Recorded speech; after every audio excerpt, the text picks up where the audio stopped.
John Video Game. It's John. Welcome to the First Per Second podcast with your host, John Video Game. That's me, John Video That's you, Game. man. What an honor. I wish Nice that to was meet my you. name. Who is John Video Game? Is it like Master Chief? It's John Yeah, Halo, probably. actually. Please, don't be Spartan. rude. John Halo. John, yeah, he's John Halo. I feel like it's just any military dude with a gun. Like, Don you could have Shepard. like, yeah, like Shepard and like you could put that dude on a Call of Duty box, a Battlefield box. Like, you could, whatever, man. That's John Video Game right there. John Crimson Desert. Dude in a military-esque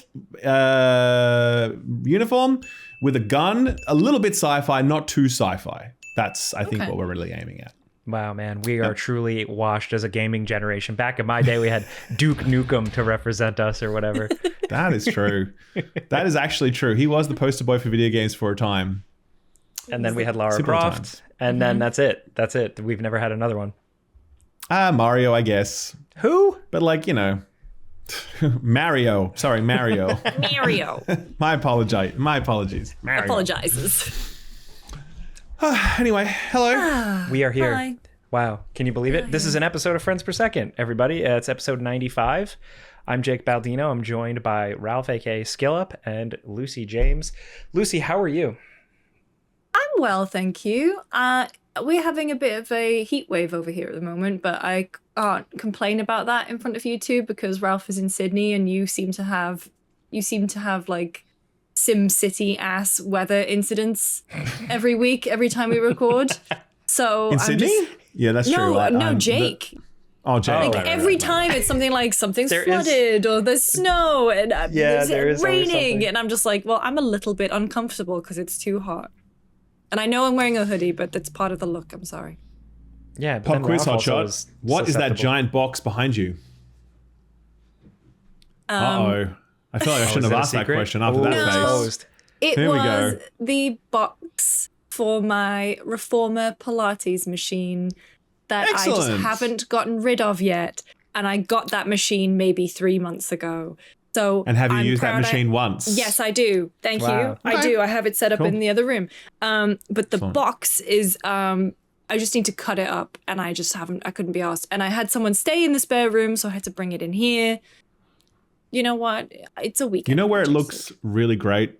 In the background of your podcast image. It's perfect right think there. so, That's yeah. the perfect spot for it. Yeah. Reformer I didn't machine- even put it on its side either. It's standing upright. It's That's proud. right, proudly. It's telling It's people I do Reformer Pilates, and that makes me better than you.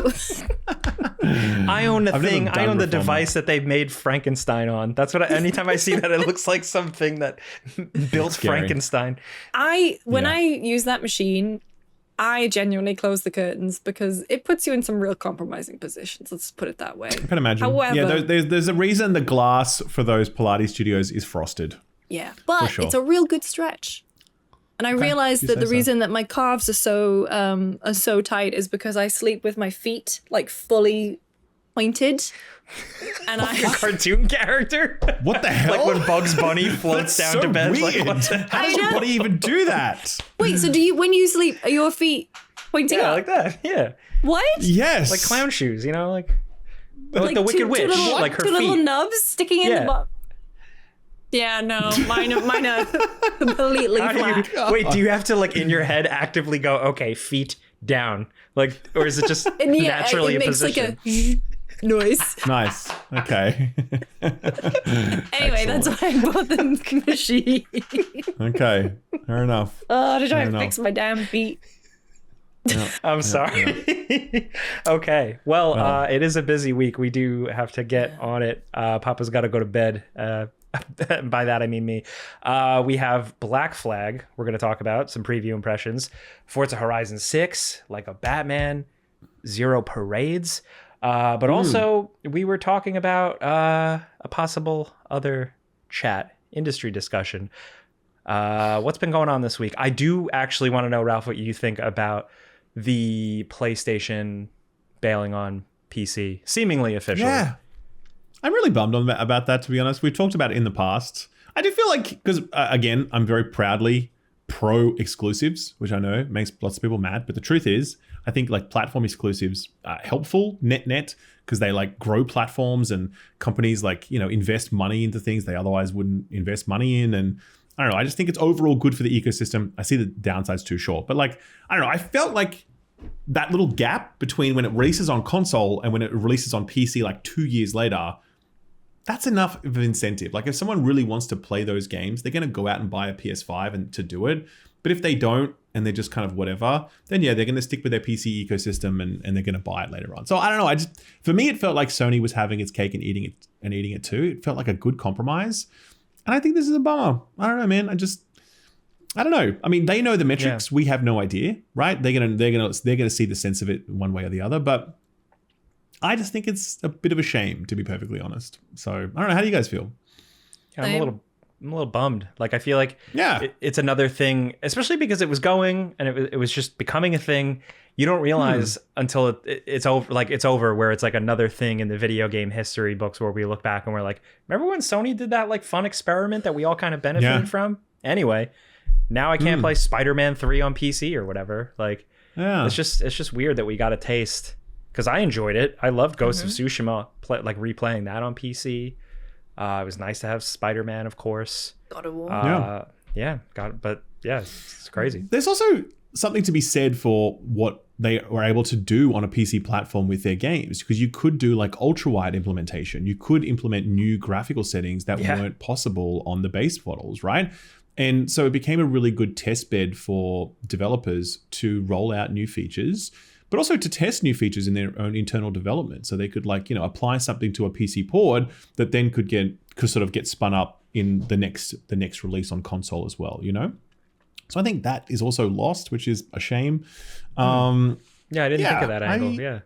Yeah. So I think it's a shame. I really do. I mean, look, Sony's still going to do multiplayer releases. So, you know, when Fair Games finally comes out, don't worry, PC bros, you're going to be able to get that one too. I know you're all excited about it, okay? So don't worry. You just hang in there. It's still happening. But, you know, for the other stuff, then, yeah. Do you reckon Horizon Hunter's Gathering will be PC as well? Have they already announced it for PC? Can't remember if they announced it. I believe so, yeah. Do you think that's another reason why it was away from the other direct? This kind of new direction makes me worried for Nixies, you know? The studio they the studio they bought that does all the porting and that's very true, actually. You're right. Yeah, that's very true, especially after closure of Bluepoint. So yes. So I don't know. I think it's a net negative for the industry.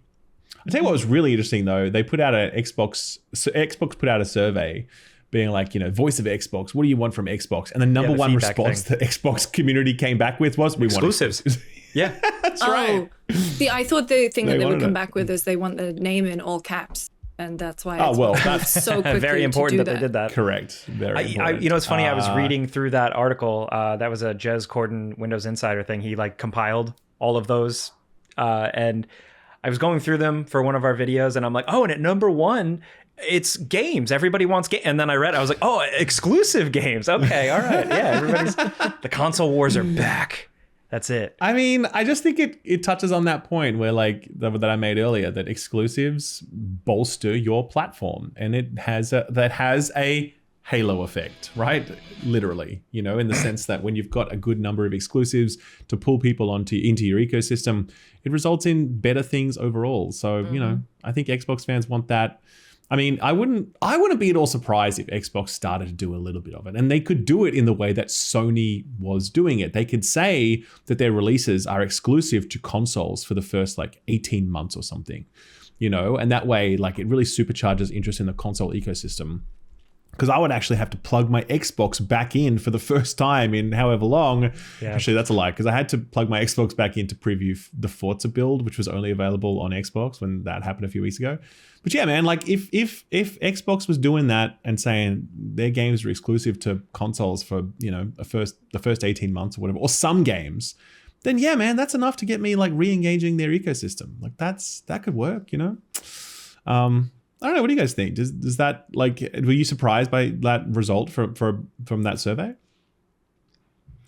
A little bit. Not. I just. Everyone's gonna always want games.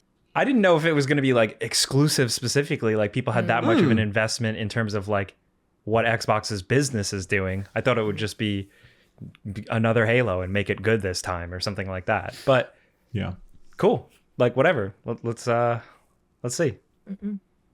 Yep. Well, moving on, I think one of the bigger things is Assassin's Creed Black Flag Resynced. So, Ralph, you were able to attend a preview, get your hands on this a little bit? I did, actually. So my review is live on the channel. I ended up the script for that video ended up being 7,500 words. I don't even know how that happened, right? It just got away from me. It's because you've been playing the original, so you have a lot to I have a lot to say. I've never really like held forth on Black Flag properly. But yes, I did attend a preview event in Singapore, and I was there for a full day, toured the studio, interviewed the game director, played the game for 4 hours, met with other members of the development team. And yeah, man, I think they're on the right track with this one. I really am. Like, I really do. Which section of the game did you play?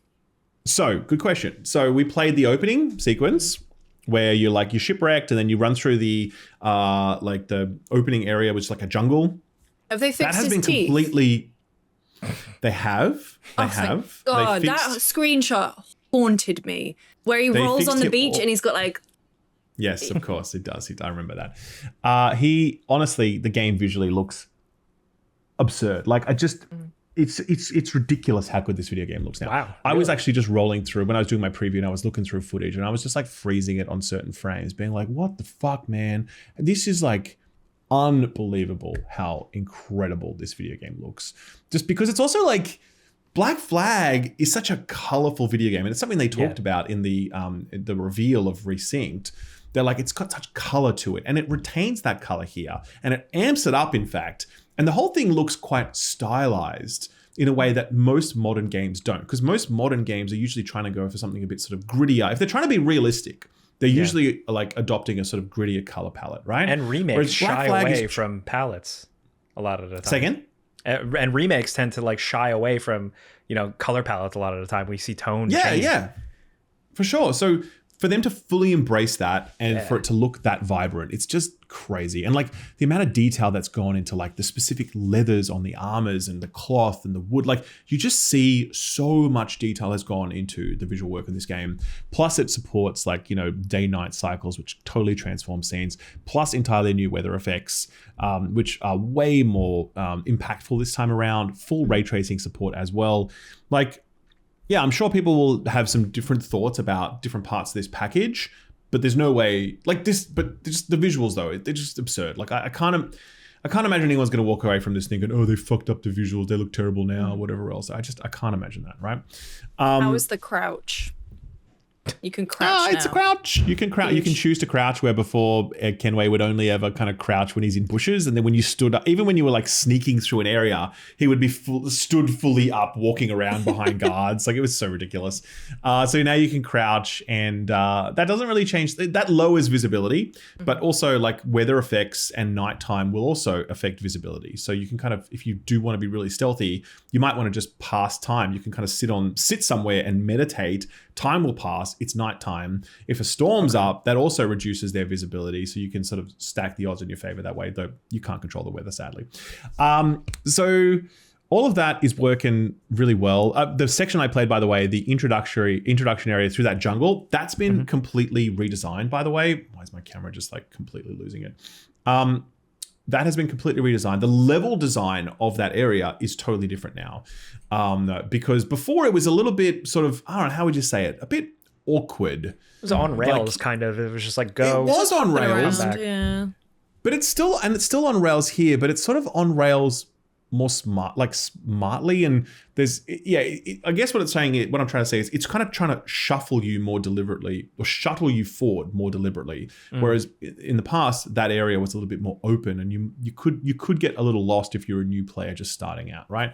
Either way, it's nice. It looks fantastic. And yeah, all the voice acting is back. They've also added new lines to the existing story quests. They've just kind of woven them in seamlessly. Not a lot, but I did notice a few as I was playing through. Here's what's really mind-blowing, though. There's 6 hours of new content in this game. there are the naval officer missions where you recruit 3 naval officers to your ship, and they'll give your ship new capabilities. Each of those naval officers have a number of quests that you complete for them, and there's like a total of 10 quests. There's all new side content, side activities, whatever else.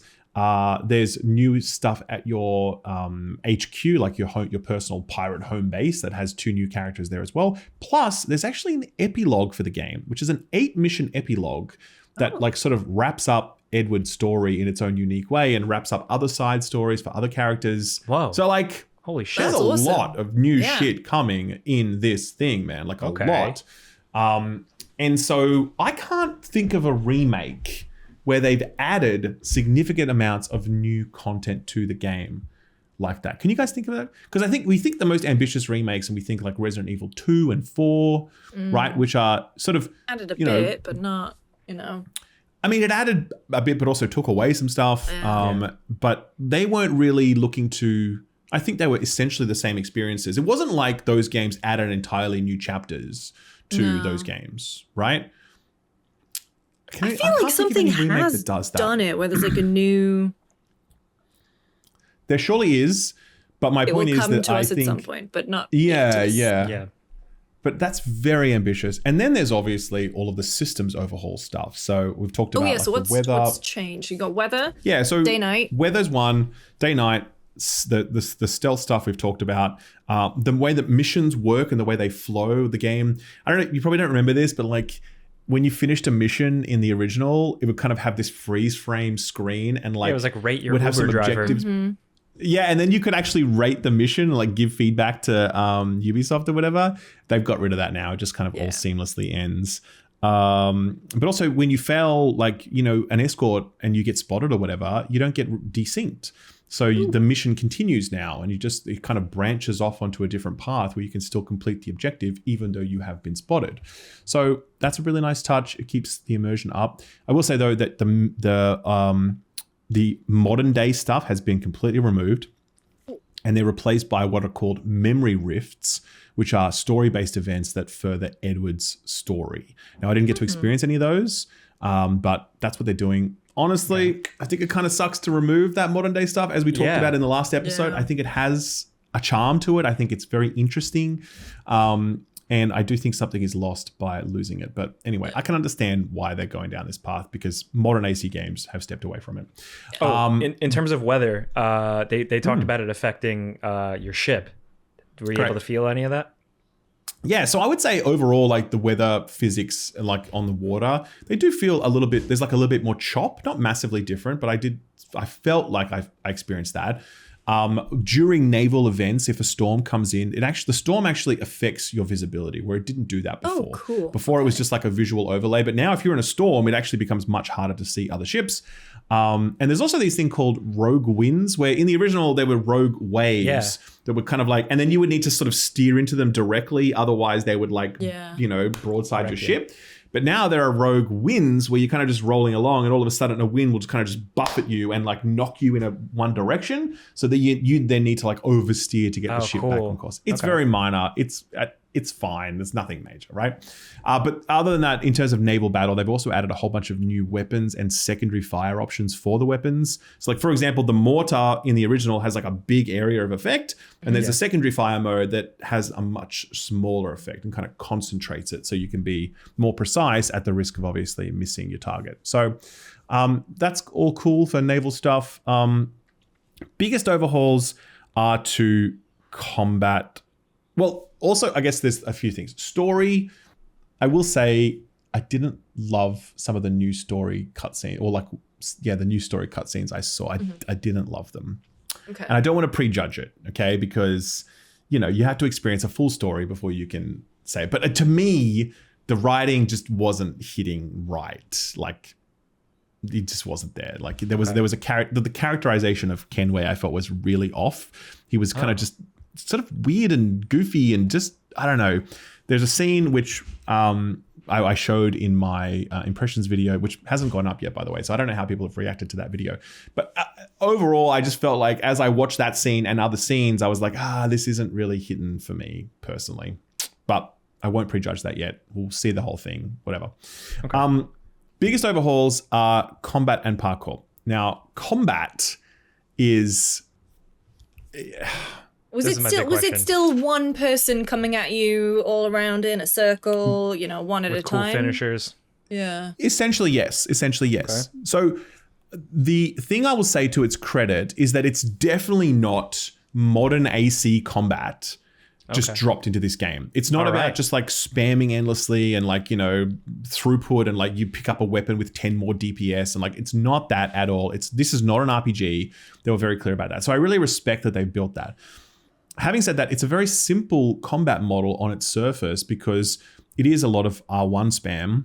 And now enemies have like a posture meter kind of thing where you can kind of keep hitting them and it eventually wears down their posture meter and then you can do a takedown. Or you can kind of leg sweep them and that you can just do an instant takedown then. And that's quite overpowered actually because you can really easily leg sweep most enemies and that will work. So I think as I was playing through the combat, I was a bit sort of underwhelmed because I was a bit like, I don't love what this is. It feels a bit spammy and whatever. I feel like it's passable, but it's not really, it's not doing much. It was only after when I spoke to the game's director, Paul Fu, and I'm like, okay, so tell me, what are you aiming at with this combat? Like, what have you built here? And he says that combat was actually inspired by YouTube videos that they've watched of the original game, where people were sort of like chaining different moves together and using the camera in creative ways and like takedowns and all this sort of stuff. They really wanted to create this feeling of flow and momentum and spectacle in the combat. Because he says he's very inspired by like fighting games. And fighting games are very much about decision making and reacting to what happens to you rather than just like constant aggression and constant throughput.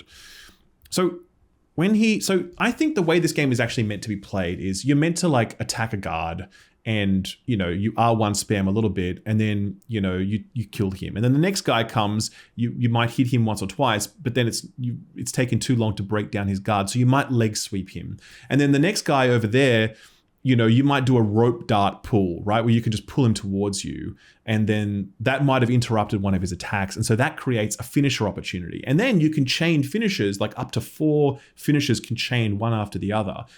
That, I think, is the intention of combat. It's meant to be this kind of flow based upon decision-making and spectacle. But the problem is, in the preview, we were not told any of this. And we were not tutorialized about any of these moves. So we didn't know this as we were playing through it.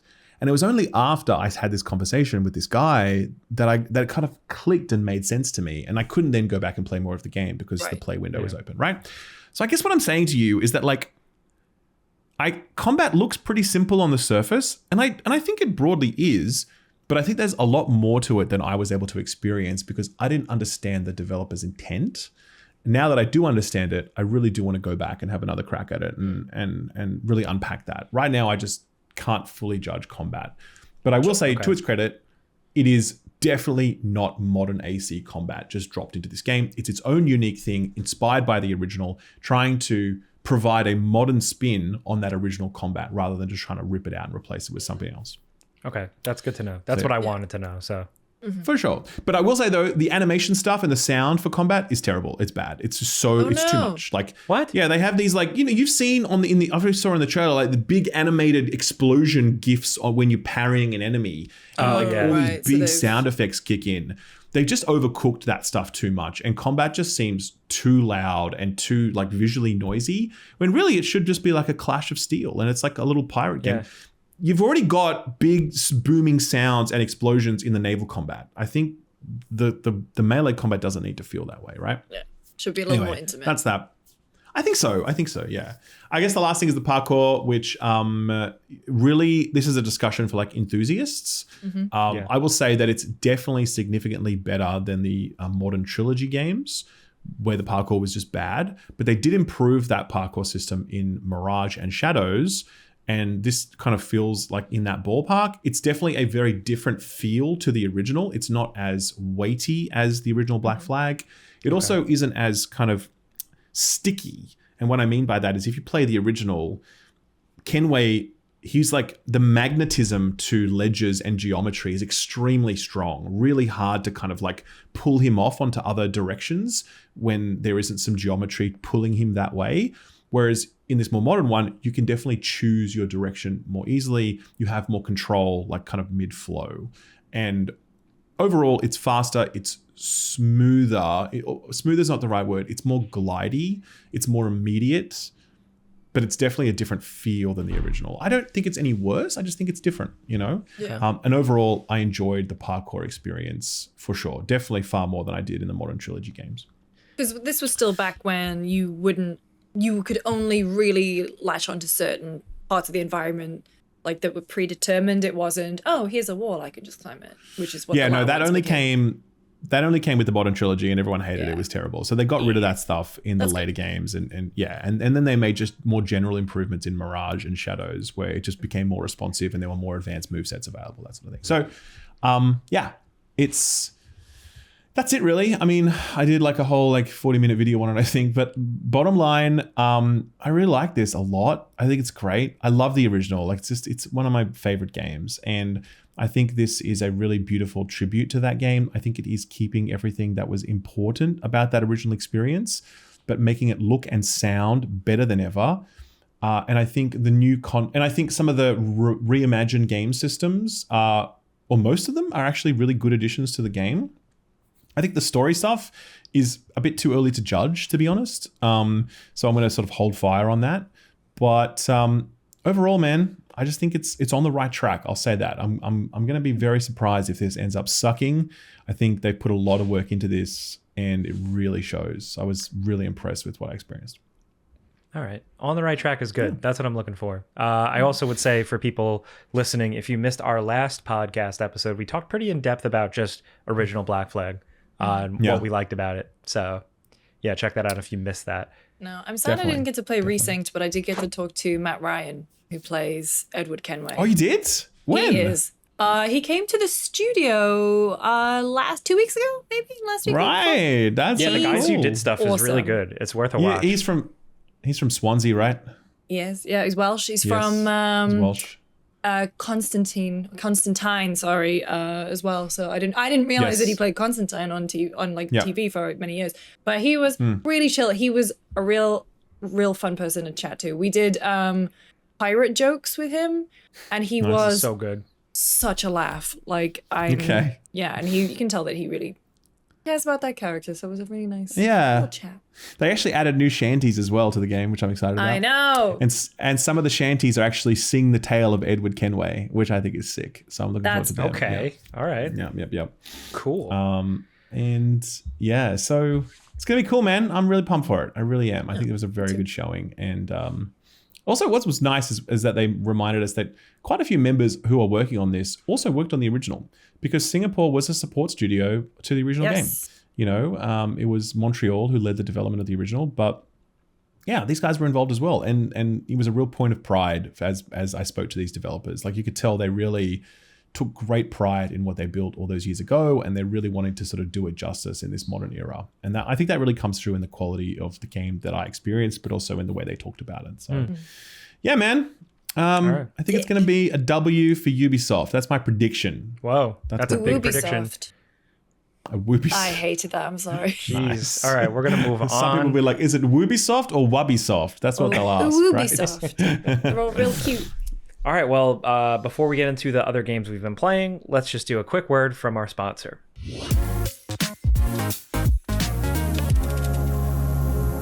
Guys, I'm hungry, but I'm also really busy. Could you suggest anything for someone who experiences both hunger and busyness simultaneously?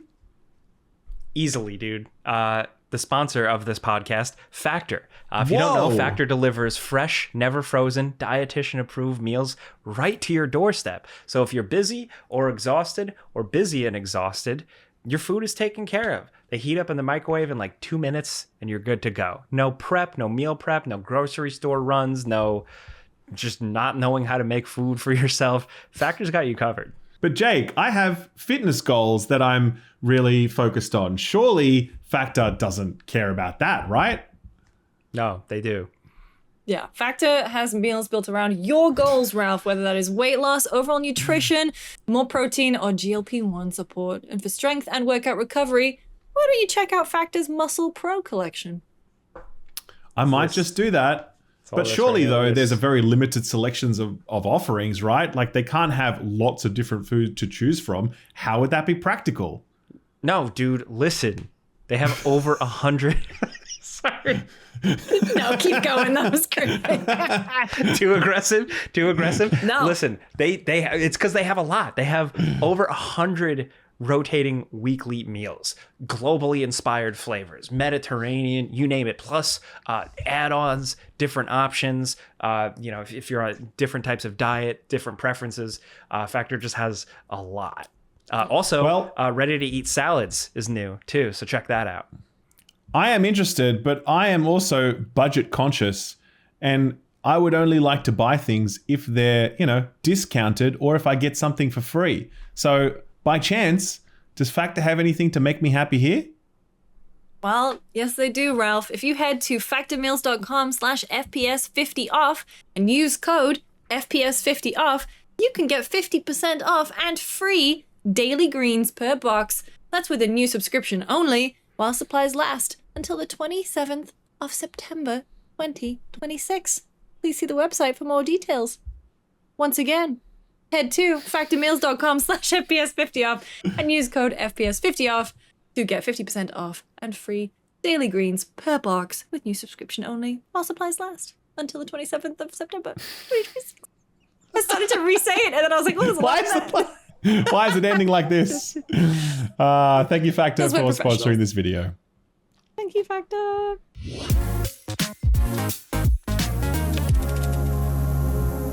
All right, we're back. Next up, Lucy, I want to hear about Zero Parades. This is the follow-up to Disco Elysium, right? Mm-hmm. Yes. So I am not finished it yet. I'm about 10 hours or so in.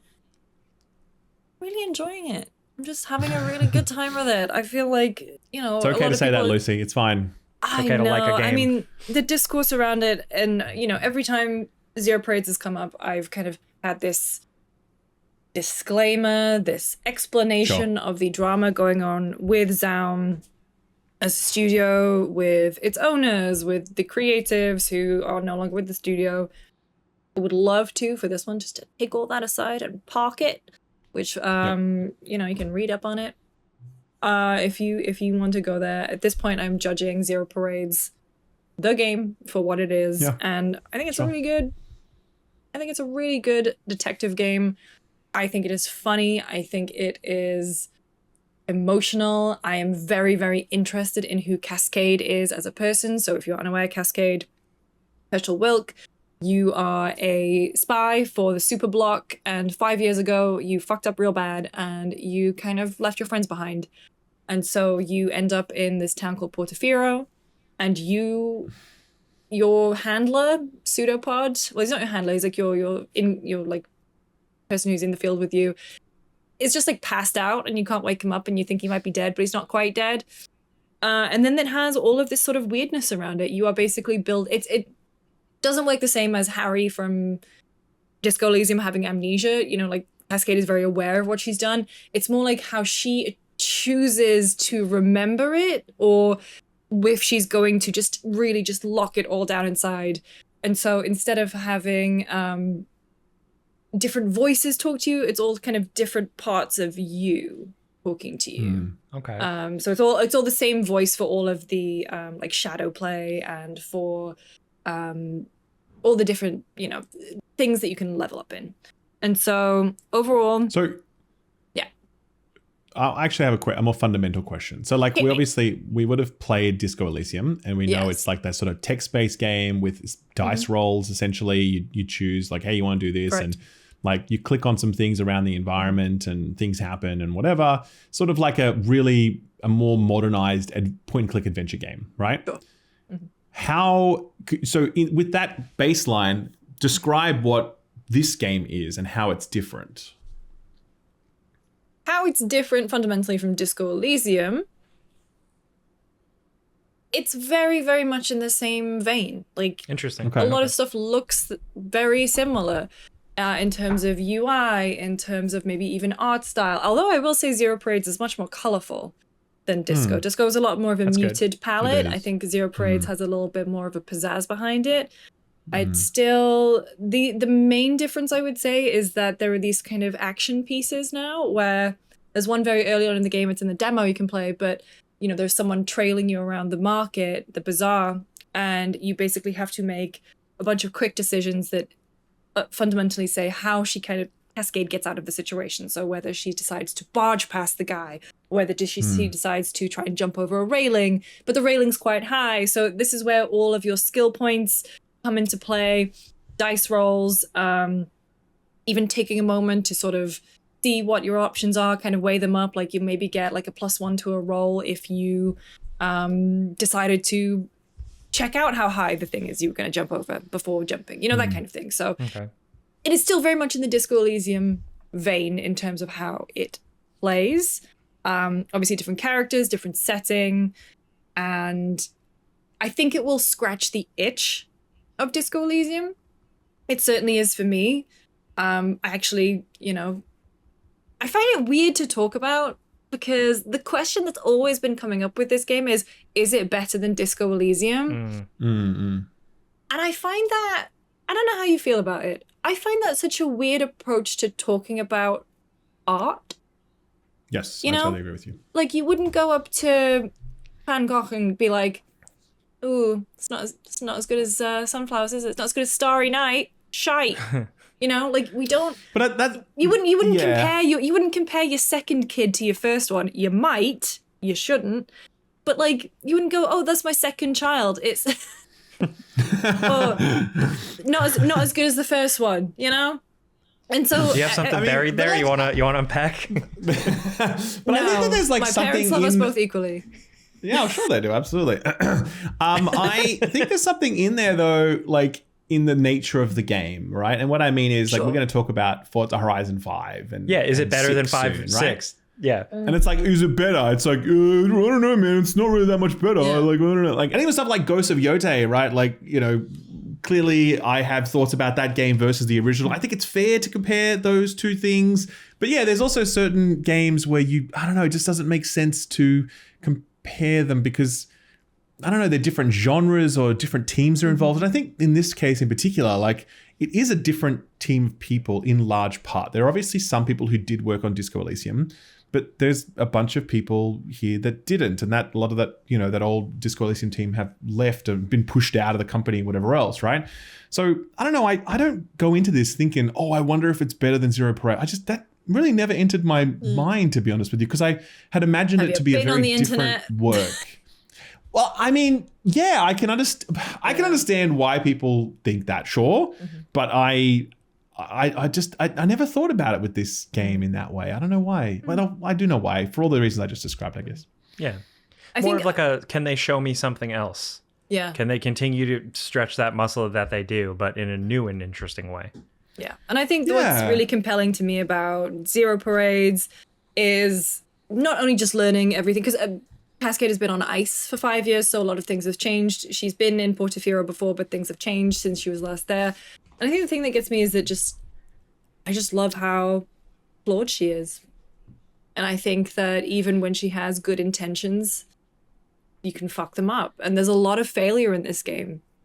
And I think I spoke about this last time I previewed it, but I'm always that person who always wants to do well. And I think what Zero Parade's greatest achievement is that it makes me look forward to failure.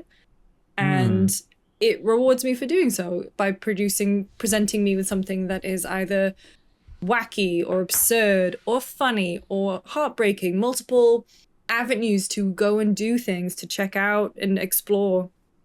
There's a lot of weirdness in it.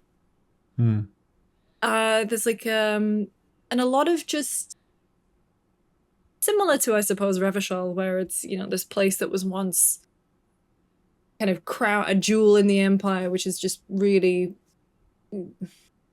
old and sad and forgotten and beleaguered. And you get that very same vibe with Portofino and the people who live there. And it's great because that is kind of, not to say it's exactly like where I grew up, but, I grew up in the northeast of England, which was once this thriving heart of industry. And then over years, it's not anymore. But the people remember when it was still the heart of industry and they still talk about it so fondly. And I think that's what's really well conveyed with the writing of Portofino and its inhabitants. They remember the way things were. they can see how much better the world would be if they fell into the techno-fascists of La Luth, who is the neighboring place. But they're not interested in that because they still love what the place that they hold dear is meant to them. And so I love it. I'm really, really enjoying it. I hope it stays the course and remains great. There have been some fun puzzles in there that really, if you just actually just look at the world a bit more. I think the one thing that gets me is that there's less a feeling of discovery because it is so obvious to sort of, I'm using controllers just to sort of flick around and make sure that you've seen everything. Right. And especially when it comes to, there's a place where you are lowering a sluice gate and it's a puzzle and you can either aimlessly, turn knobs and pull levers and stuff, or you can just go outside and look at it. And if you have a certain number of points in that skill, then yeah, sure. And then it's solved immediately. So I didn't even have to do the puzzle. But I am enjoying the sprawl of the town. People are weird. The Doctor is still my absolute favorite. He is so gross and bizarre. I'm obsessed with him. I think it's a really good game. That's it. I am very excited to play it. I really am. I have it installed. I've just been working on other things right now, but it's very high on my list. Obviously, the reviews have generally all been glowing. I think, I think people who are judging the game on its own merits are generally pretty impressed by it. I think some people, do have hang-ups about the studio, and that's fair, to be honest with you, given everything that went down there. But I think everything that I've heard is very positive, and I think I don't know. I can imagine it'd be very, very rewarding for those people who are left at that studio to have delivered something like this, because I'm sure the odds were pretty stacked against them. They have been through a lot of these years, enduring all of this stuff and all of this turmoil. So, at the end of the day, though, there's clearly some bullshit business stuff going on there, for sure, right? But at the same time, there's obviously some very passionate artists and writers who are just doing their best, and programmers, right? Doing their best to make the best game they can. And it seems like they made a good video game, So I'm glad about that, and I'm excited to play it myself. And it looks cool. It looks nice. You love to see it. You love to see a game overcome its publisher, structure, developer, all that business stuff, even Subnautica. People are really responding to that well, and that's great because it sounded like that game could have been a disaster after all the craft and stuff. So love to see it. Yep. Speaking of deep, compelling, thought-provoking, well-written video game art pieces, I've been playing Lego Batman. Yeah. Hell yeah. Batman Begin. Yeah, Lego. It's cool. It's fun. It's I don't even know where to start. What do you want to know? It's still a Lego game. I think there's been a lot of conversation online and a lot of excitement about it because it's a good Batman game and it's heavily Batman Arkham inspired. I think that's all great, and I do agree with a lot of it, but ultimately it still is I don't mean this in a bad way, but a Lego game for a younger audience. Yeah. So it is very simple. But it is this fun kind of lighthearted play that I've been enjoying. The collectathon stuff really works in the open world here. So it's been a kind of fun chill out type game. The actual linear missions it throws you in are just really fun. Obviously you can replay them to find those little extra hidden Lego collectibles. But it's just the writing and the kind of cobbling together all these different Batman concepts that just really works for me. And yeah, it's just a good little Batman celebration. Is it most inspired by the animated series or by Nolan, or is it just a mishmash of all of them? Which it's a mishmash, Batman but I would say it's a tradition? mishmash of popular Batman on screen more than anything. Okay. So as in TV screens or movie screens? Yeah, there's some Batman animated series, but it's a lot of Keaton Batman, it's a lot of Nolan Batman. Right. Bat nipple Batman? There's a little of that, yeah. We're getting some Clooney Batman. A little bit of that too, yeah. It's nice, they do cover Robert a lot, Pattinson but they. Batman? Oh yeah. Oh, absolutely. Oh, really? There's quite a bit. Yeah, there's quite a bit. I thought that'd be the one they kind of shy away from because it's a bit sort of I don't know. Yeah, no, they lean into it. They lean right into it. That's great. Yeah. So it's interesting too. It's like they kind of pick and choose the types of characters. So it's like you're this Batman, and so in this story, because it's cobbling everything together, you have a Commissioner Gordon with you. That's more the Commissioner Gordon. He kind of feels like Commissioner Gordon from the Batman, Jeffrey, right? Right. And then like meanwhile, the Alfred you're dealing with is basically like a Michael Caine. Like that voice, that whole type of thing. So it's a really good mix of things. But like it references so much, it's ridiculous. I think it's a really good like Batman celebration more than anything. I think it's going to be really interesting to see. Like I don't have kids, and now my siblings are older. So, but I do think it's like a good entry level to Batman. For young kids specifically, because I think it would inspire that curiosity where it throws so many cool and weird and interesting Batman things. There's silly Batman, there's scary Batman, there's rainbow Batman, there's like all this bullshit. Wait, every is villain. Zuranog? The purple yellow. What is it? The manifestation of all the concepts of Batman. Yeah. So as of right now, I am hunting for that skin. I feel like that skin is in the game. Also, nice pull, because when you said that, I was like, "Holy shit!" Dude. I spent one Christmas just reading the entire Grant Morrison Batman run. Okay, good way to spend a holiday. A lot of definitely. plans. Yeah. So there is a lot of skins and stuff you collect, but also the Batcave is incredibly huge and detailed.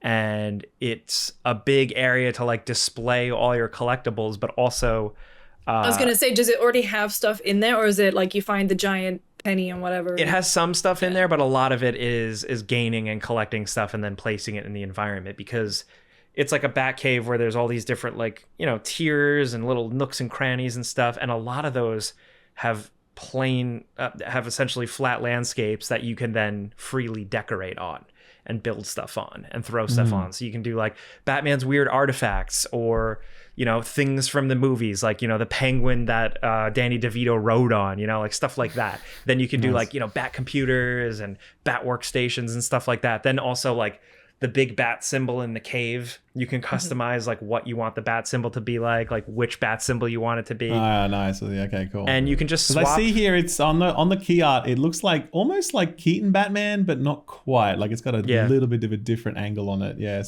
So it's like whatever, it doesn't matter. Like as you play the game, it'll throw different cars and different skins at you, just because it kind of roughly fits the scene. But like you can switch it and like be whatever Batman you want and drive whatever car you want in whatever sequences.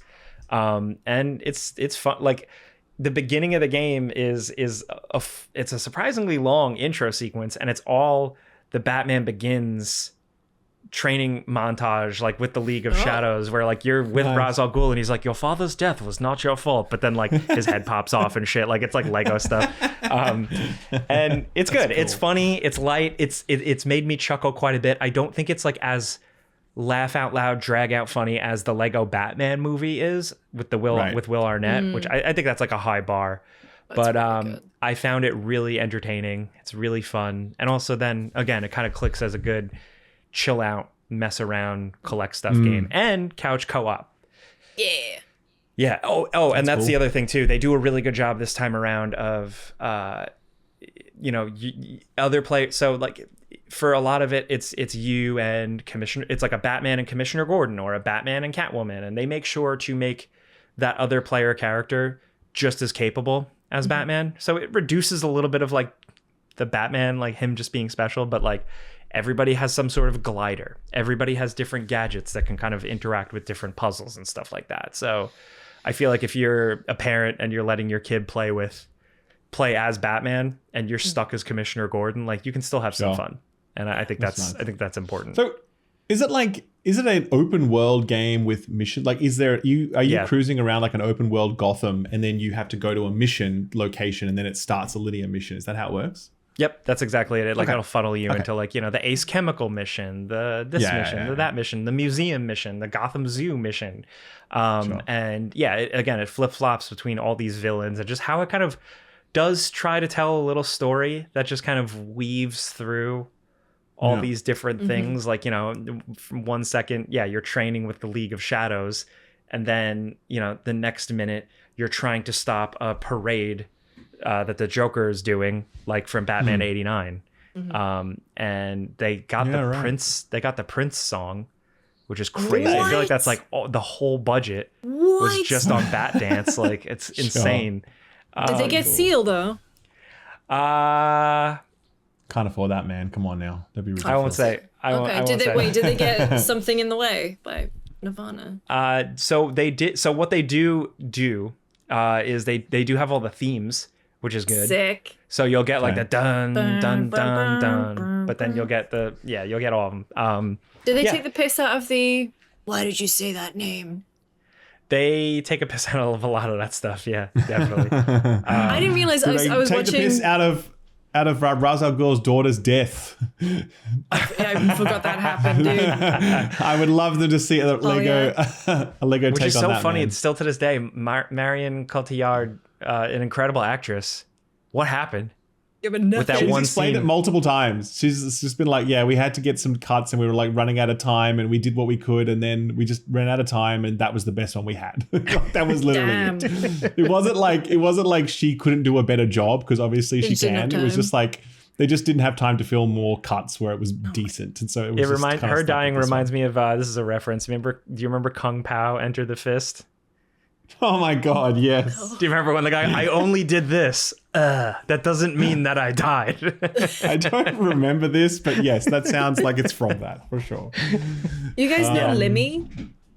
The streamer in Scottish streamer? He got like a he's reference. like a comedian. And, there's a Limmy reference in it, which I'm not going to say because it's like spoiling, I think, something towards the end of the game, but the fact that there's a Limmy reference in there is incredible. Also, I said Limmy the streamer, and I'm sorry, I know that he's a comedian. He's very well known for being a streamer right now, and he reacted to his own reference on stream. Yeah, I saw that. That was good.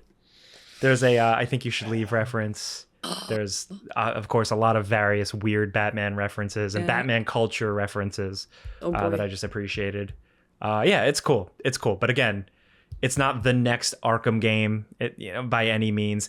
It plays like it, but just like a light I was gonna say, baby version. Rocksteady helped out. So did you feel that DNA in terms of the combat? Did you feel like, I can see how Rocksteady helped out here? Yeah, especially too when I previewed it a couple months back. I think I talked about it on here a little bit. I didn't really get that combat feel, but now playing the final version, it does have a little oomph behind the fights. It is essentially bounce from enemy to enemy to enemy, stun one of them so you can go brrr and punch them a lot. Build up your special meter, do those special takedowns for guys. There are guys with shields that you're jumping over and punching in the back. It has all that. You're quick firing some gadgets. They do have guns, and then I mean, they're Lego guns. No, but is that a misconception though? I thought the whole thing with Lego was that the person who created Lego was like, I never want them to have guns. This is like a nice toy, but no, Lego. What if a Lego man had a gun? Listen, I think George Lucas at one point said Yoda will never have a baby. But capitalism must continue, okay? And that baby had a movie, and that movie had 6 people go and see. Yeah, Steve Jobs never wanted a giant iPhone, and now we have a giant iPhone. It's just like we're gonna go back on everything. So true. Works.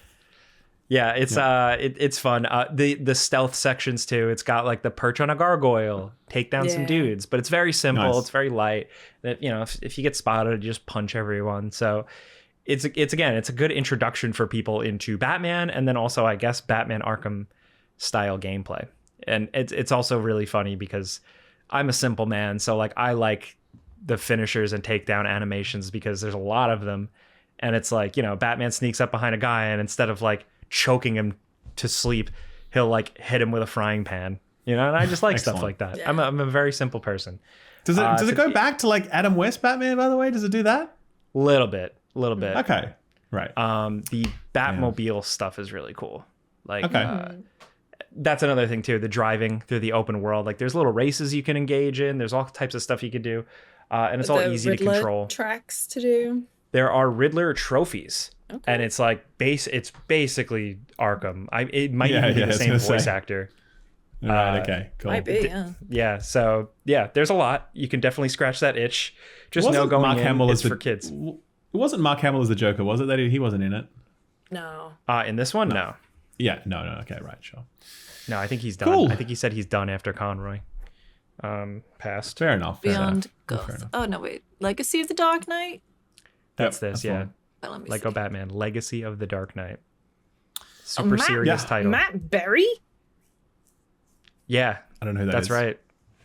That's He's the guy. New York City. That guy. Oh, this guy. Okay, yeah, right. What we I know do his in the face, shadows, sure. right? Yeah. Okay. Yeah. Rich Keeble. He Cool. was in Expedition 33. He was, yeah. Alexandra Bolton. Where do I recognize her from? So yeah, cool. good Sounds stuff. good. I'm down. I've got it installed as well. Also, as Yeah, I another got one it to play on my list. installing It's right like, now. It's a fun, lighthearted there's- romp. It doesn't ask a lot of you, and it'll make you smile. You know, How you long just got to be in is the mood it? for that. Like 15-ish. Yes. It's pretty but then- chunky. But then not like, but not if you know, you're if you're really, 100%. yeah, you could easily yeah, squeeze, sure. I think, like 20 out of this. It's like that's chunky. I really always imagine Lego games to be like 8 to 10 hours tops. I don't know, just Yeah. because they're aimed at kids or whatever. But like, yeah, 15 hours more than I thought. It's nice. It's good. It's good. Nice. Good. Yeah, Good sweet spot. It's cool. It's cool. Um, Next up, I think we should definitely discuss the latest racing game, Forza Horizon 6. yo, let's go. Didn't playing it. Sorry. You had it on your list, Lucy. You had it on your list. Come on I now. have it downloaded, dude. Nice. Jake's Excellent. gone. Jake is so upset. He's left. Yes. He's now back. Welcome back, He's Jake. back. Was that Sorry, great, man? I tried to just slip away so quick that you guys wouldn't even acknowledge Yeah, it on the we recording, noticed. We but pulled it out. No. So, we talked about okay, it. so Lucy hasn't played Forza. Have you? Did you play Forza 5? Which one was that? Mexico. Well, the one in Mexico. Well, that's the thing, because there's Mexico, Australia, UK. Yep. I'm not sure before that. Where were they before that? Yeah. I definitely played the UK one. Yeah, I'm sure We you said did. Australia. No, right? yes, There's I did one in play France, Nice. Very nice. Okay. Yeah. I did play a lot of Mexico one, yes. You did. Okay, right. Yes. So if you've Okay, played this a lot is of better that, than that. you've also already played a lot of this Yeah. in large Yeah. part, right? Yeah. It's a very, very incremental improvement in the majority of areas. The one big exception being the Tokyo map, the Japan map, which is a massive, massive improvement. Like it's huge. And it sounds Yes. a little bit strange, like, because you're kind of like, well, isn't it just all open world racing? Isn't it all kind of the same? Like, no, it's definitely not. I mean, I think Mexico was still great, but you certainly go back now and play it, and with the beauty of hindsight and the comparison to Japan, you're like, oh, this is actually kind of really flat, really open, quite boring a lot of the time, just a lot of open space and highways and not a lot going on, right?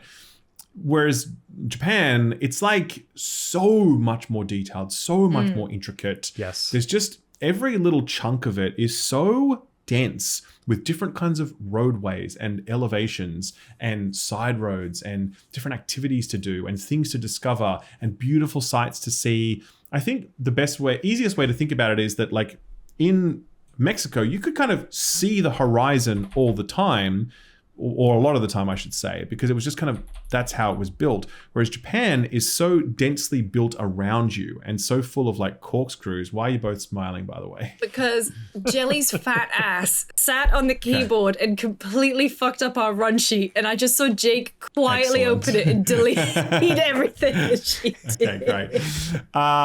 Anyway, but with Japan, you can't see the horizon because there's always something in front of you, you know, be it a So cliff maybe we face. should just call it Forza then.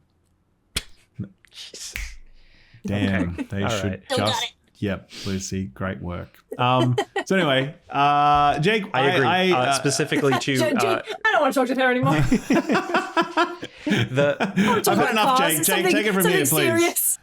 That's right. also it also comes down to the I guess a road design, Oh. because even when you're Yeah. out in the countryside in Japan, it's going to sound so corny to say this, but like the roads are so inviting. Even a plain boring road, there's always a little curve, there's always an up a little pass, there's always 100%. something going on that I found myself, you know, sometimes with these games, like they throw stuff at you constantly, like new race, do this, crash into this, but you can also just kind of drive in them and just turn your brain off.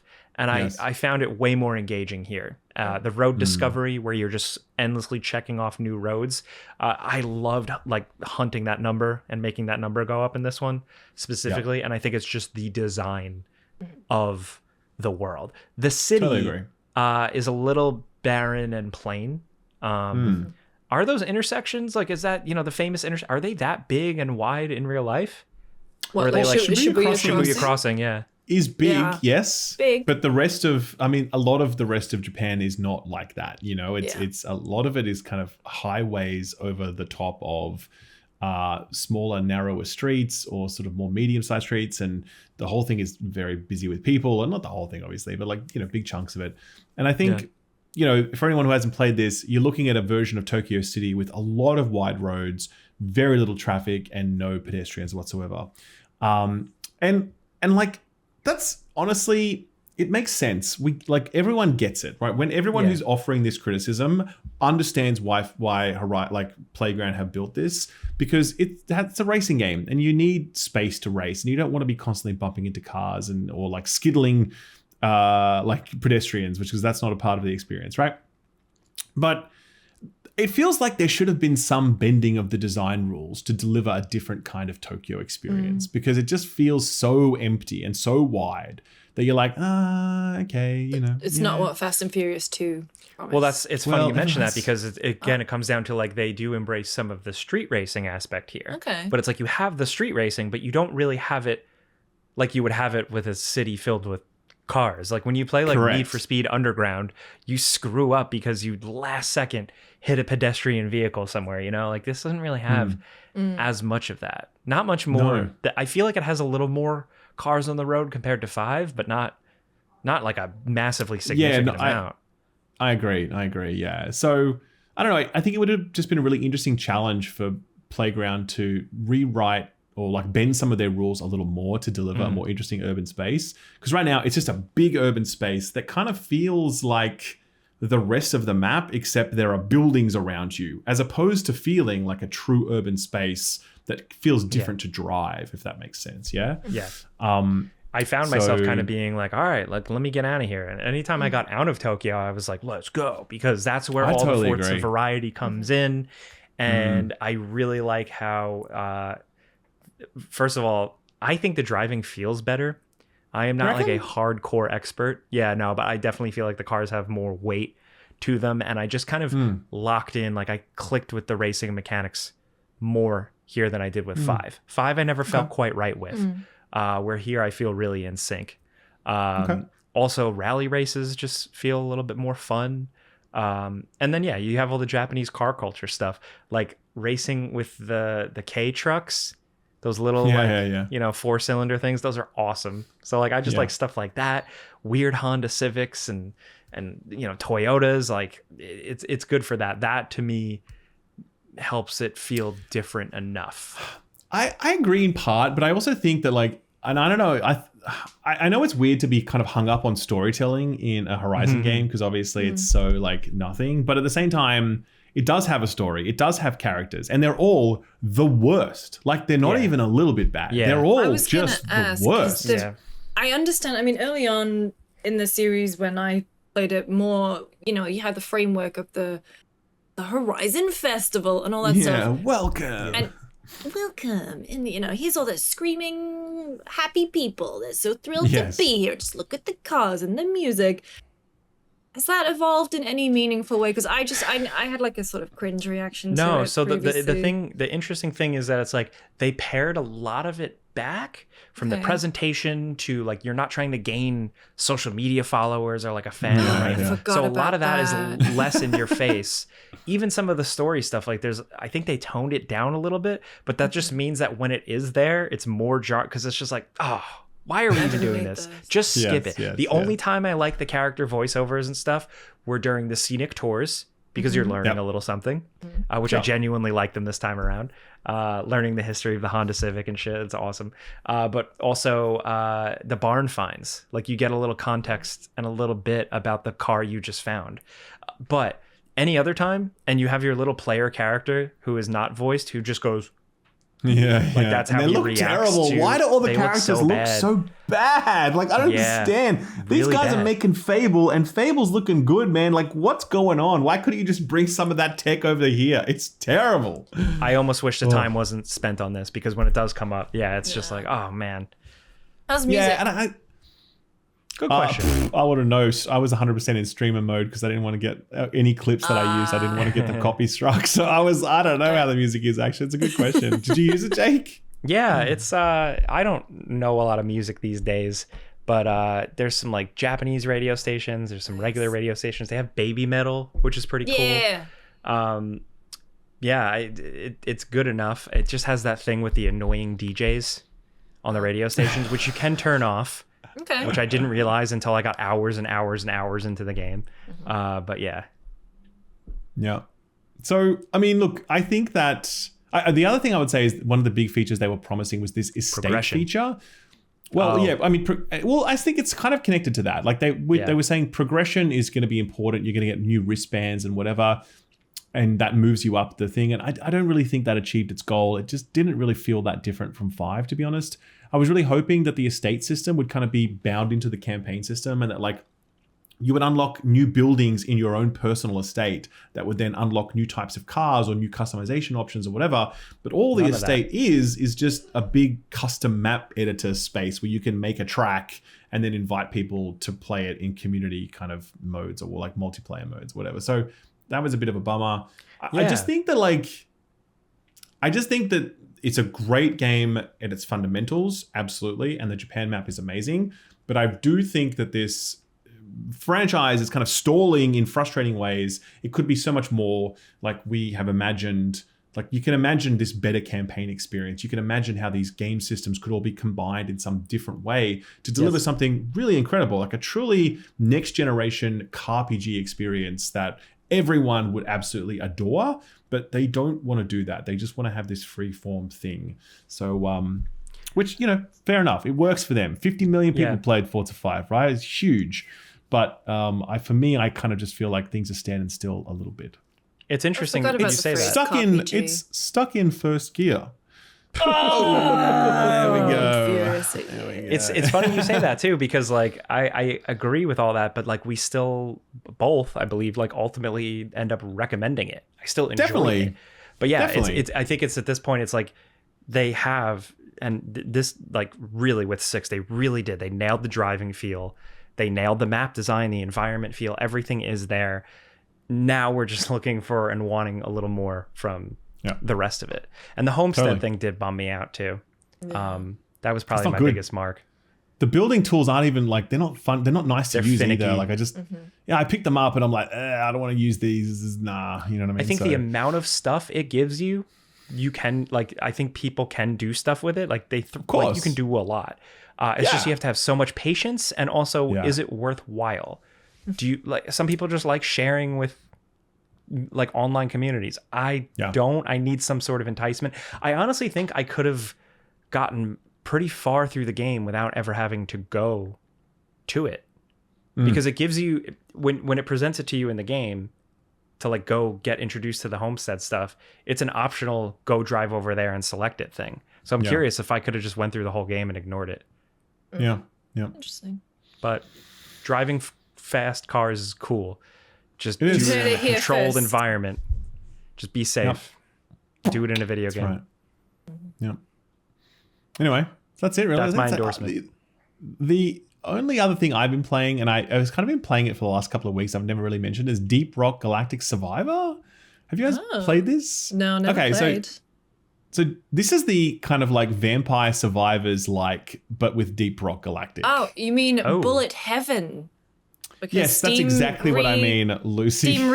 Steam changed the tags. Really? So now Vampire Survivors likes are all Bullet Heavens.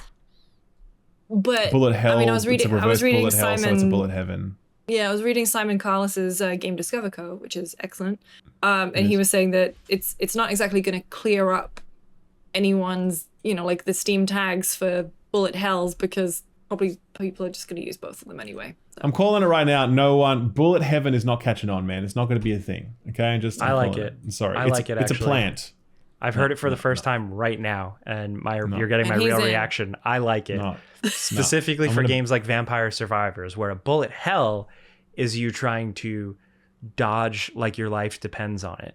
And then a Vampire Survivors, it's all just coming at you and you're like, this is crazy. And it's like you're getting more and more powerful and cool. And that's more of an upper feel, where bullet hell is a downer feel. No. I'm against it. It's a cocaine versus a benzo. Who invented the title? We should get them on the podcast and talk to them.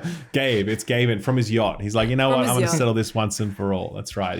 He'll turn his attention to friend slop and what it'll be called. So I've been playing this in the background actually for quite some time now. I'm going to say like, I don't know, maybe 2 months. And it's kind of like my go to bed game where I like crawl into bed and I just want to chill out a little bit. And so I just play it on my my little handheld, whichever handheld I'm using that night. And yeah, man, it's actually cool. I actually really like it. It's very simple. It's like you just run around and bugs come at you and you pick up upgrades because you automatically fire weapons.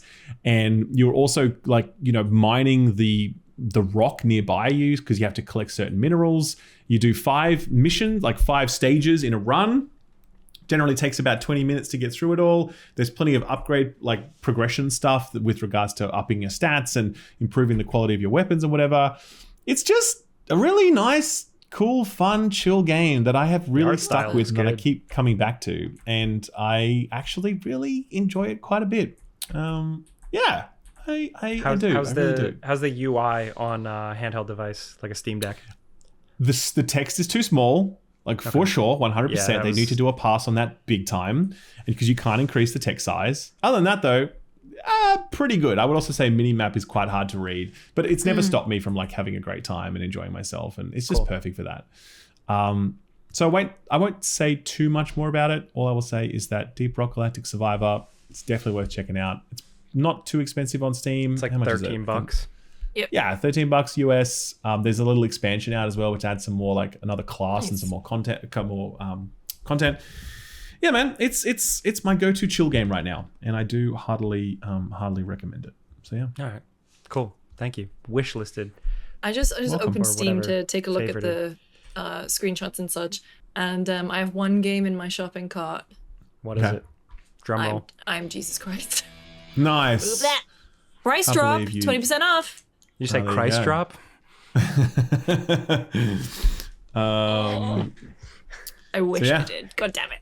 Next up, let's do a user question. You can submit a user question at our email. You sure can. Sure can, what Jake. Is it? You can help me. It's questions at friendspersecond.com, right? That's right. No, it is. It's contact. It's contact. Contact at friendspersecond.com. Thank you. There we go. Submit your questions there. We appreciate them. We do read them all, even if we don't get to all of them. Yeah. This one comes from Aman Sharma, who says, hope this question is taken up during your podcast. Well, it is. Namaste from India. I really love hearing you guys during my office lunch breaks. Ralph, have seen your Nier Automata review 1,000 times. Jake, love how your eyes shine when you talk about video games. That's so nice. Should we read the complimentary parts like this? Yes. Yeah. You got to read the eyes shining part, Jake. That's very important. Okay, I'll read. I'll start. Jake, love how your eyes shine when you talk about video games. Lucy, love your indie recommendations. Now coming back to my question. Which game was the point of no return for you guys? Meaning a defining game in your life when gaming became from just a hobby to passion in your life. For me, it was The Last of Us. I remember feeling overwhelmed with the experience when I finished it, and it was probably the moment I realized that gaming will be one of the factors that will define my happiness in life. I work hard every day so that I can provide for my family and never have to compromise on gaming. Smiley face. That's a good question. That's a really good question. So the point of no return game. I think I have 2. I think The Sims would be the gateway drug. And then I think Red Dead Redemption is what made me want to actively pursue a career talking about games. Yeah. Why? I think it came around at a very... You found me in a very Western time in my life. It just found me at a time where I was feeling especially lost and directionless in what I wanted to do. And I'd come from a school where I'd been through an enormous amount of pressure to succeed. And I was really pushed into a path that I didn't necessarily believe that I wanted to go down. And I felt like I went to university just because you didn't really have the option to not do that if you were at my school. Like, God forbid you got an A level that was lower or brought the school average. And I loved my school, don't get me wrong. But I'm also very aware that it was a lot of pressure to put on kids. And, you know, when I got to university and I didn't have the pressure of school anymore and the pressure was all internal, I was really floundering for a while. And when I found Red Dead, that's also when I started to... I'd read a lot of gaming magazines, but I wouldn't say I kept up with gaming publications as much. And so that is when I really started to follow the Gamespot, the IGN, and everyone in Kotaku and whatever. And so when I finished that game, I think I recognized just how important John Marston's journey had been to me, and it had been something that I became obsessed with. And I realized that, you know, I've enjoyed a lot of games up until this point, but I just want this feeling to be, you know, as invested in games. And so I kind of realized that if I was doing psychology, maybe I wouldn't have the opportunity to do that, or at least if I did, it would probably have to sadly be in the research of, oh, this is why games are bad for you and stuff, or, you know, I have a lot of thoughts about psychology, at least the research that I was reading when I was studying. And so yeah, I think that's why. And I think also the music was a big part of it too. We spoke about this when we talked about mixtape last episode. Is like, I'm a person who does soundtrack my life a lot, and Exodus in America was a very big song for me, and I you know, think about it all the time. Speaking of mixtape, what did you guys spend your Larry Ellison checks on? I bought a boat. Yeah, I got one right next to Gabe's. Oh, excellent. Cool. God. But the mooring fees, though, I tell you what, man, they're so annoying. Oh, my God. I'm going to write hopefully they release a mixtape too, so we get those mooring fees covered, man. That'd be nice. I'd like that. God. What a shit show the internet has been for the last couple weeks. Jake, anyway, what do you got, man? Point of no return. I have three for specific reasons. I'm not gonna, like, people aren't gonna be surprised with what I say, but I had grown up with a original Nintendo, so I'd been exposed to video games. I liked them. I played my Marios, my RoboCop NES game, but Doom is one of the first times where I felt that, like, kind of hunger, that, like, greed for games, where you're like, you see it, you see Doom for the first time, and you were like, especially me, I didn't have a computer in my home, so it was like, I need to get back to that. I need to get to a screen and see more of that the next time I can, when it's like, you know, internet cafe type place, pay to play type place. Then eventually I got my hands on it. My aunt and uncle got a computer, and the person who, like, came to the house and set up the computer for them just happened to also leave a little hidden folder with a bunch of games just dumped on it. So I uncovered that myself. So I had, like, Warcraft 1, 2, 3, Doom, so cool. Hexen, Heretic. So that was, like, my gateway into all that Gramp slop. Yeah. Oh. We're beyond Unk Slop now. It's Gramp Slop. Kill me. That's why they're gonna call it, man. If Morrowind is Gramp Slop, then I'm Joe Biden. All right. Shit. Yeah. Yeah. So that Doom was the first, like, hunger. That's the word I kind of keep coming back to. Then the second thing, Metal Gear Solid. I've talked about it a million times. Metal Gear Solid showed me, as a kid who loved movies, comic books, all this shit, that video games can also give you that same feeling, show you cool stuff, really lock you into an incredible story that whisks you away. I was the weird kid. Like, there were other kids doodling Goku in their notebooks in school. I was literally drawing pictures of, like, Liquid and Solid Snake fighting. Like, that was my... so obsessed with that. And then Resident Evil to a point too. I had printed out pictures of Jill Valentine and Chris Redfield and put them in my locker, and like, because I thought they were so cool. But the third, similar, is the original Devil May Cry. The original Devil May Cry. I thought you were gonna go Tony Hawk. Yeah. That's a good one. But yeah, I'm trying to, like, look at, like, tentpole moments for my life in terms of no going back. So for Devil May Cry 1, it was the first time I really, really wanted to share a game with other people. And I felt like people weren't getting this game and nobody at school was talking about this game. And I made flyers. Like I made my own little fake video game magazine. Please tell me they still exist. That's no, so I was lost in a flood. It's terrible. Oh. But like I had printed out pictures of Dante and like pasted them to a sheet and like wrote up a whole like little article about it.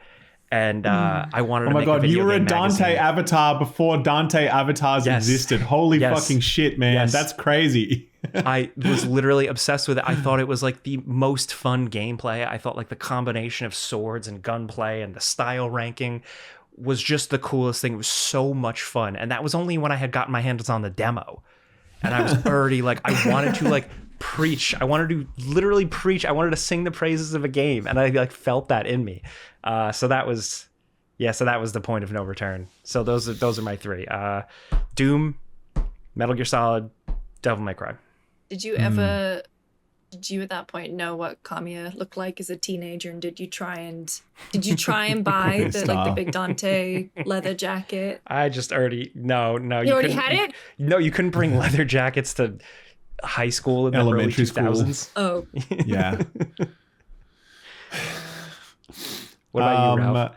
Yeah, I mean, for me, honestly, it's a hard question to answer because like there's obviously a certain number of games, like I'd say like Baldur's Gate 1 and 2 and like Diablo 1, Heroes of Might and Magic, and before that, like Gradius and Mario and whatever else. But the honest truth is that like I don't ever remember consciously, I don't have any memories in my life where video games wasn't like the central focus of my existence, which sounds really fucked up. But like, it's true, man. Like I kind of started remembering things when I was 4-ish, right? And like, I remember getting my Nintendo Entertainment System and like plugging it in and playing Duck Hunt and shit. Like, and I remember every console generation since then. Because I guess I grew up with four brothers. All we did together was play video games. And all I ever did when I wasn't with them playing video games was play video games on my own.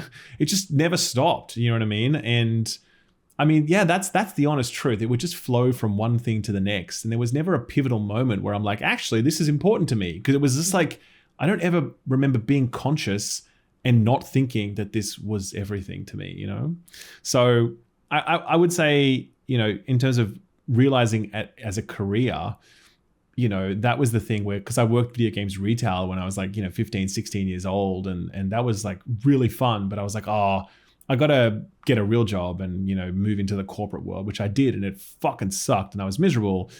And it was really only like, sort of like nearly 8 or 9 years into a corporate career that I kind of came to a realization that I'm like, the only way that I'm going to be truly happy is if I work in video games, right?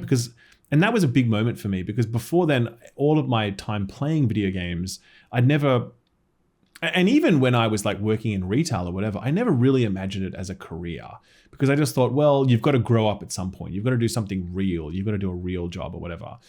But that moment when I was like, approaching age 30 or whatever, when I sort of said to myself, no, you're not going to be happy unless you work in this space, was kind of the turning point for me personally, because it kind of really made me lock in and go, okay, you've done other things in life and you've done university degrees and you've had career, yada, yada.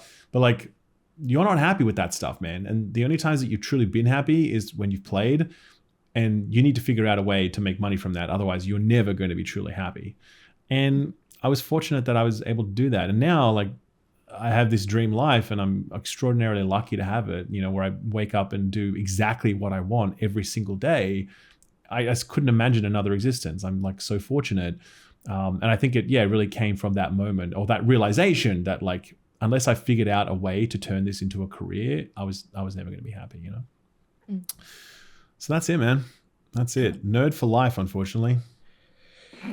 Hopefully you'll make it into a career soon. We're really holding out for you, man. Thanks, man. Just keep at it. It's why you do this, hopefully. That's right. I'm hustling. If anyone out there is looking for anyone, I'm this up and coming. That's right. Guy, skill up. That's right.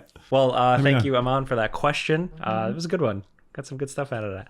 I think we covered everything this week in terms of games we've played. So we should move on to show and tell. this is the segment where we bring something that isn't a video game that we've been experiencing. Lucy, you want to go first? Yes. I've, once again, please everyone watch Widow's Bay. The episode, not this week, but the last one with the books. One of my favorite TV episodes I've seen in a long time. It's fantastic. It's next on my list. I'm excited. Yeah. We've been kind of rewatching Jackass. I had like a hard day last week, and Nice. it was me, Max, and Andrew hanging out, and I was like, boys, I want a glass of wine and I want to watch Jackass forever. And Excellent. we had a great night just kind of watching that. Jackass 3, though, does have my favorite Jackass moment ever, which is the giant hand and he fell for the soup, which is It's a incredible. phrase It's that so I good. fucking yell. Every time anyone has soup, I will yell, he fell for the soup, which is where they, if you're unaware of the bit, they have a giant hydraulic hand, like it's giant, and they hide it so around a corner, funny. and they That bring skit is people into so the kitchen, and then they just they'll have Wee Man go, "Hey man, high five," and then they just get smacked. The way Bam Margera falls, He gets like He just, devastated. like- he gets he just- rocked by He it. just fucking like his legs come out from under him. Like it's Just so funny. destroyed. so good. So I've been we watched 4, and the night after we watched 3. So maybe we'll go back and do 1 and 2. It is strange thinking that there was 10 years between 3 and 4. And now 5 is coming out. I didn't realize how much those goofy antics meant to me, but I guess they do. And the other thing I saw Obsession at the weekend, which is the horror Okay. movie by... Is it a horror movie? I didn't know that. Can't tell if you're joking or not. No, I did Okay. not know. I Yeah, thought no, it was it just is. like No. another Jacob Elordi thing where he's just like No, he's handsome. not. No, are you thinking of something else? Oh wait, no. Who's in this one? I don't, all unknowns. They're okay. very, very good. The main guy kind of looks like he could be Billy Crudup's son, Dr. Manhattan really? from the Watchmen movie. Sure. The person who Among plays other Nikki. Among many other things. Leaving his pregnant wife for Claire Danes when she was didn't know 7 months that. pregnant. Yeah, that's the unfortunate Billy Crudup thing that always springs to Oh. my mind. Goodness. I think he's okay, a very fair good enough. actor, but yeah, that's kind of Yes. fucked up. And the person who plays Nikki, I don't recall the actress's name, but she's fantastic. So Obsession, I think the thing about it is because it's a low budget. I think it was 750,000. And it's like, what happens if you make a wish for the person that you have a crush on, that they'll love you more than anything else in the world.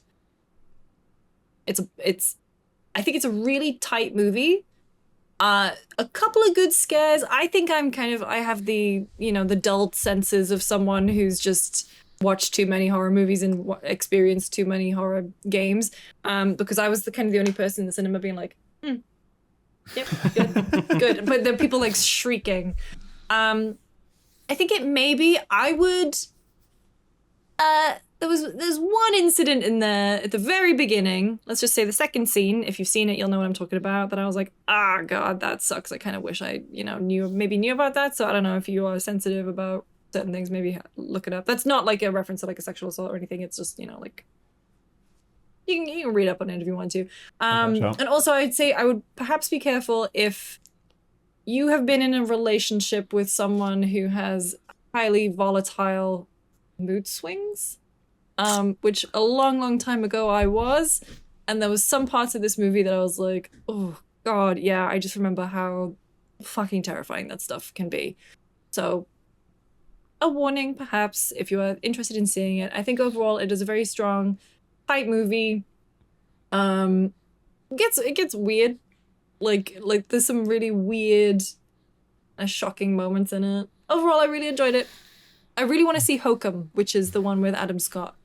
Because Yeah, that looks what better good. time of the year for all the horror movies to come out than May? But hey, I'm not mad about it. Yeah. For me, what did I? Oh boy, I should have queued something up. Oh, I just before we started recording, I watched the season finale or the series finale of The Boys. Oh, is it done? Oh now? yeah. It's completely finished. Yeah, How was the ending? I heard it was not great. Oh, it's not as so. Watching the last season, I was like, Jesus Christ, they're gonna fuck this up so bad. Okay. They didn't completely. Okay. I think they landed the plane, but like they landed the plane and like your luggage fell out of the overhead bin. Right. Not clean. I think the show very much by the end still felt small because it's a show with big ambitions, but ultimately when you look at it and like the rooms it takes place in and what actually happens, it's very small, like budget wise, I guess, scope wise, and the ending, like the build, you assume like this big crazy shit is going to happen, but ultimately it's still kind of like a small show. And it never shows these giant, insane superhero things or crazy things, only little bits here and there. So it really leaned into just character moments and not big stuff. And for me, I think it like mostly landed. I think some of it felt a little buried this season and then finally came out. But it was all right. I think ultimately the show is kind of inconsistent. But I love a lot of the ideas and the things it's done. Sometimes it's like super ham-fisted. Sometimes it's cringeworthy, but it's sure as hell better than the comic it's based on. Like for sure. And also it's just got a lot of iconic elements, like Anthony Starr as Homelander. Yeah. Just a really interesting thing, a really good performance. It's one of Carl Urban's best characters. How's this accent come along? I mean, you tell me. I'm like, wow, that's a real British guy. It's clearly a little I wish up, audio listeners could see that face. You're really missing out by being it's an Australian, so it's like a Ralph. It's Okay. Ralph doing a British accent. Yeah, right? So, yeah. I mean, I love Carl Urban too. I love Carl from Doom.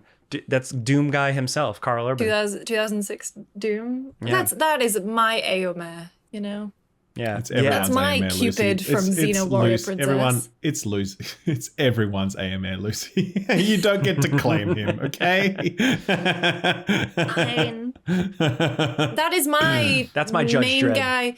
main guy from Almost Human, that cancelled FX show that I was obsessed with. Oh my god! Wow, Bro, I loved that show. That just like you remember brain blasted me. I wonder how that show was aged, because it was all about a guy who hates robots, and then he's in the police force or something, and he gets paired up with a robot.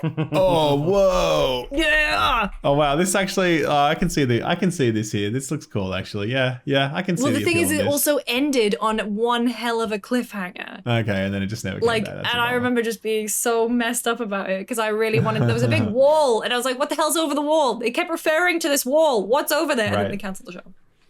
Did you guys see the new Mortal Kombat? He's Johnny Cage. No, not yet. Not yet. Yeah, I want to see Is it, that. yeah, I haven't seen it. I do want to see it. I hear it's just a good fun time. I really enjoyed the last one. I thought it was a blast. Speaking of Carl Urban, because he's in that too.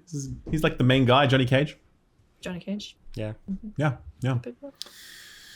Ralph, Two things for me. Firstly, you remember how I said like last year, like the beginning of last year, that I started reading Mistborn? I finally finished Mistborn, right? All right. Took me that Nice. long because I would like take months long breaks from it and then like read one chapter or whatever. Yeah. But I did pick up steam toward the end, and I really enjoyed this. It's Brandon Good. Sanderson. It's the first of the saga. There's 2 trilogies attached to this sort of world, plus a whole bunch of short stories and whatever else. Very video gamey, like a very, very video game-ass kind of world with magic system that kind of just would be essentially just lifted and dropped into a video game, and it would work perfectly. They have announced they're making an adaptation of the TV show for like a TV show as well, which makes perfect sense because it just has a real sort of, airplane fiction, page-turning quality to it. I really enjoyed it. It was really nice. It doesn't sort of like pierce you as that kind of like, that's sort of like, oh man, that was like the best, coolest thing I've ever read. I want to live in this world. It doesn't have quite that effect. It's just like, it's very plot driven. It's very world mechanics driven, and characters aren't great, unfortunately, a lot of the time, a bit flat. And yeah, dialogue is certainly, it's true what they say about Sanderson's dialogue. It's very functional. But I really enjoyed it, and I've started reading the second one now, so I'm down. I'm into it. Right, I'm keen for more. We'll check in on that in 18 months. Correct, exactly right. That's the pace I'm aiming at. Exactly right. The movie that I watched recently, actually, I hadn't seen it in so long. Basic Instinct. Man. Oh, man. What Thinking about a Basic Instinct fucking just movie. today. What a fucking movie. I was thinking about Basic Instinct today. Dude, what a movie this is. It's ridiculous. So fucking good. Sharon Stone in this movie, she should have just won all the awards. Her performance that she turns in is like, there's so much aura. She's so terrifying, but also just so alluring. Like the entire movie is basically her saying to Michael Douglas, I'm going to kill you. We can have sex, but I'm going to kill you. And Michael Douglas being like, I don't know, man. Not really a big fan of the whole killing part, but I really want to have sex with you. Like that's literally the whole movie. And as it goes on, she keeps reminding him over and over again. She's like, by the way, I'm definitely going to kill you, you know? It's amazing. The scene with the interrogation scene with Newman, I don't forget, what's the actor's name? What's his name? The Newman actor? Anyway, he's like Wayne Knight? like from Seinfeld Newman, and like he plays the guy in Jurassic Park. It's Wayne Knight. Wayne Knight. Yeah. Wayne Knight, right. The faces that he makes in that interview when she's like doing her leg crossing, it's so funny, man. He's just like hilarious. The cinematography is amazing. That's Paul Verhoeven, right? Paul Verhoeven, yes, exactly. Yes. You know, it just like an incredible. Because she's a crime novelist. That's yes. no, this is what makes it so cool. She wrote a book years ago about killing someone with an ice pick, killing her lover with an ice pick. And then she's accused of killing someone with an ice pick. And she's like, well, it'd be pretty dumb if I did that. And then she's now being investigated by this cop. And she's like, I'm writing a new book. It's about a cop investigating a murderer. And he falls for her and she's the wrong girl and she kills him. And so it's kind of just like this thing where she's constantly telling Michael Douglas, I am definitely going to kill you. And he keeps going anyway. So anyway, incredible movie, man. I was just like, I hadn't seen it in so long. I watched it years ago, back when I wasn't really like thinking critically about anything. I was just like, yeah, cool, Sharon Stone, whatever. But man, unbelievable. Generational film. If you haven't gone back and watched it or you've never seen it, man, it's a straight 10 out of 10. It truly is. It truly is. Anyway, that's me. That's it. Good stuff. Man, stacked week. Yep. Yeah. What's covered? Next so episode, what's coming up next? we will be... It's Bond next, right? Bond's the next release? Bond next. Yes. And that kind of caps off the month. And then we have Summer Games. Yes. Yeah, so we won't be talking about Bond until the Summer Game Fest. Correct. Yep, exactly. Yep. Yeah, if we can finish the game in time. Yeah, it's going to be cool. We'll do an in-person episode over in LA. I think the timing for that is going to be... That episode will go out a little later than usual, just FYI, because of when we're recording and when it gets edited and what have you. So do expect it a few days late, but it will be there, and it will be an in-person episode. Lots to cover because we'll be at Summer Games, and some of the stuff we'll be able to talk about, some of the stuff we won't. But certainly we will give you, reactions to the showcase. Who's hosting the showcase, Xbox, by the way? Do we know anyone who's hosting the showcase this year? Showcase. Who could it be? Jeff Keighley and me. Jeff Keighley, that's right. I'm back co-hosting again. Yes, exactly. Congratulations, Lucy. That's very exciting. Thanks. I hope my dress arrives on time. I'm really stressed about it. You just go up there in like jeans and a t-shirt. It's fine. Just a shirt with Banjo-Kazooie on it or something. And everyone's going to be like, does this mean that we're making Banjo-Kazooie? No, I'm really excited. My biggest fear last year was falling over, becoming a meme, or getting a game pronunciation incorrect. You should try and do that this year at all three at the same time. Just figure out a way. That didn't happen last year. Maybe this year. This could be my year. No, I'm kidding. I'm very excited. You should give us the inside, Skinny, on whether or not Keighley will be revealing High Guard 2. Also, what does he smell like? You've met Jeff. I don't want to know the answer to that question. What he smells like. I don't think I've ever been close enough to be able to answer that question. We've always had a polite distance between us, all right? So, Anyway. Oh, man, folks, that is Friends Per Second. Thank you all for listening. Clicking the like button on the YouTube version really helps us out, but also rating us on your favorite podcast platform is big. I read them all. Thank you for those of you that are nice to us. But catch us in the next episode on Summer Game Fest, June-ish. We'll be there. Also, check out our socials, Friends Per Second, YouTube, frames per second. Thank you guys very much for watching. There's nothing else left to be said unless you guys have any last little quips. I don't. No quips. Okay. What should I do with my shoes? Oh, you should. I mean, thank you. Wait, sorry, we kind of talked over it. Can you fill me with that one again? Can I set you up again? Let's just keep all this in. Stu, we're gonna keep all this in, all right? Keep it in. Jake, tell me, what should I do with my shoes? Oh, Ralph, tie your shoes and go to bed, man. Seamless. There we did. Perfect. That's it.